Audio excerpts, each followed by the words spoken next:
Okay, hi everybody, we're back again, my dear students. Today we don't have a new lesson, by the way. So we don't have any lesson to explain it today, but we are going to find some examples with you and explain them for making lesson easier for studying and understanding. That's what I mean. So if you want to know which lesson exactly, the physical change, if you remember the lesson of physical change, this one, that's what I mean. So some of you will ask me why we have to revise the lesson, or exactly this lesson. We took it already in the last week, but the reason is because what exactly? Because there is mistake. It's not mistake, but some of you will ask me about this because the lesson has been explained already, but not totally, and because it's written in the weekly plan, by the way, as a new lesson for the week 11. If you remember, I will try to show you what does I mean with that. See here, this is the weekly plan of week 11, right? So the first lesson you have to take it is what? Is Unit 9, Lesson 4, page 381. But this lesson we already explained it, guys, last week. So we explained everything about it. So for that reason, I will revise it with you and give you more examples to understand this. Okay, guys? Okay. Let's start with some examples of physical change. And we'll start talking about the solids that change to liquid, like what? Like the ice cubes, guys. So if you remember, the ice cube will change to liquid because what? Because the ice cube will absorb enough energy from the weather, for that reason start to melt to be what? Liquid. So this is example of what? This process, the process of melt is example of what? Example of physical change, right? Because the identity of the water will stay the same, solid or liquid, but the water will stay the same. Okay, guys, that's what I mean. So let's give you another example about water. Now we understand the change of state from liquid to solid, or from solid to liquid. All of them are what? Physical change, because we keep the identity of water. Chemically, the water will not change, okay, but physically, no, the water is a change, okay, because the change happen where exactly? In the size or shape, okay? So the solid have a definite shape and volume, but the water has definite volume but without definite shape. Because why? Because it take the shape of the container. Like here, see the water now. If you pour the water on the ground, so what will happen here? It will breathe out without any shape or without definite shape. That's what I mean. For that reason, we say that the change of solid to liquid is physical change, because we keep the identity but we what? We lose the shape of the water. Okay, guys, let's go to the next example, which is the water. That if you boil it, what will happen exactly? When the water absorb enough radiation from the heat or from the fire here, what will happen exactly? Or from the burner, that's what I mean. What will happen here? The water starting to boil and what? And change to gas. So the state of change from liquid to gas is what exactly? Is what we call the process of changing the liquid to gas, evaporation, if you remember. So the process of evaporation, when the particles of the gas will go up, is example of what exactly, guys? Also physical change. Why physical change? Because even the particles of water will start to flow up as what? A water vapor. Okay, guys? And with a cold weather, in high level of the sky, the water vapor will change again to water as rains or sleets or whatever. You know what I mean? So the water vapor always will change to liquid again with the process of condensation. That's what I mean. Because what? Because the cold weather that will help the warm water vapor to change to what? To liquid what? To liquid water, and fall down to the earth as what exactly? As a rain.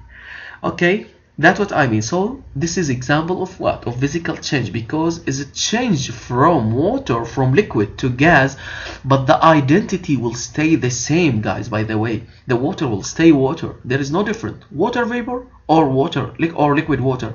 All of them are water, by the way, but this one is liquid and this one is gas.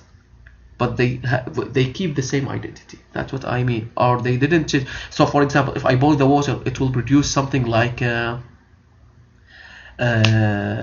nitrogen or chlorine or something like. No, it will not produce the different gases. No, it will only produce water vapor. The water vapor will back again to the earth as what? As a liquid again. So for that reason the identity will not change. That's what I mean. It will stay the same.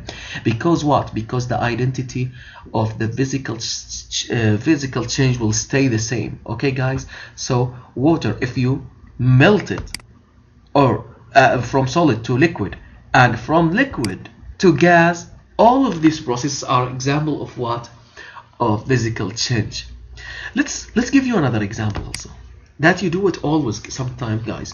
When you rolled up the carpet, guys, or a small rag, or your clothes, so what will happen if you roll them? You rolled, by the way, you rolled them. Why, guys? You know why we rolled up some huge things like carpets?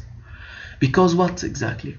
Because you want to reduce the size of the carpet here, in case of what? Of to store it easily in a safe place. Okay, that's what I mean. For that reason, we said what? We reduced the size when we rolled up the carpet. So for that reason is a physical change. We said that is physical change because only when we rolled up the carpet, we reduced the size. Okay, or the volume of what? Of the carpet itself, in case to what? To keep it in what? In a small place, or to store it in a small place. For that reason we rolled up the carpet to what? To keep it in a small place. But why when we rolled up the carpet, what will happen to the carpet? The carpet will change to something different, to clothes for example, or to another different solids? No, it will stay the same. The carpet will stay carpet, even if you roll them up, or if you keep it in a warm place or a cold place or whatever, the carpet will stay the same. It will keep the same identity. For that reason, the carpet, when you rolled up the carpet, is example of what? Of physical change, because only you changed the size of the carpet, but you didn't change the identity itself. Okay guys, that's what I mean. Let's go to another example also. Okay, this is an important example because I think we will take a lesson about it next time, inshallah. So the fruit salad. The fruit salad is example of what? Of physical or chemical change? Try to think before I answer it. Sure, it's physical change. Why it's physical change? Because see now, the complete piece of strawberry, if you cut it to a small pieces, it will change to stuff to a different something different, or something like, or to orange or like apple or something. No, it will keep the same identity. The strawberry, if you cut it, it will stay strawberry. So when we make a fruit salad, what will happen here? This is example of what? Of physical change. Why guys? Because only we cut a fruit, a complete piece of fruit, to small pieces, and we mix them together to give us what? A fruit salad. But the fruit salad, it keeps the same identity of the fruit itself here. For that reason we say that what? The fruit salad is example of what? Physical change, because we keep the identity of the strawberry, banana, mango, cherries, all of them keep the identity of them. That's what I'm. All of these kinds keep their identity. That's what I mean. For that reason, we can say what? The physical change is only reducing the size or the shape, reducing the size or changing the shape, changing. That's what I mean. Changing the size or the shape, but the identity will stay the same. The fruit will stay fruit here. Okay, guys. That's what I mean. If you cut them, or if you make them salad or whatever, if you eat them without cutting or whatever, the fruit will stay fruit. Okay guys, they will keep their identity. Like here, see, the fruit will stay fruit. Okay, if you cut them or if you keep them the same. Okay, the last example I think is the sponge, that if you cut it to small pieces, into small pieces, this is examples of physical change, because this is the big example, the big a large size of sponge that you cut it into small pieces. So if there are any different, you can differentiate between them. Sure, you can differentiate. You can differentiate between them by only what? The size and the shape only. But the identity or the kind of the matter will stay the same. The sponge is a sponge here and is a sponge here. Okay, that's what I mean. So we can differentiate only in the physical change between the matters by what? By only the size and the shape, like here or here or here. But we can differentiate between the identity. For example, this one is sponge. If we cut it, it will change to water vapor, for example. No, it will stay the same.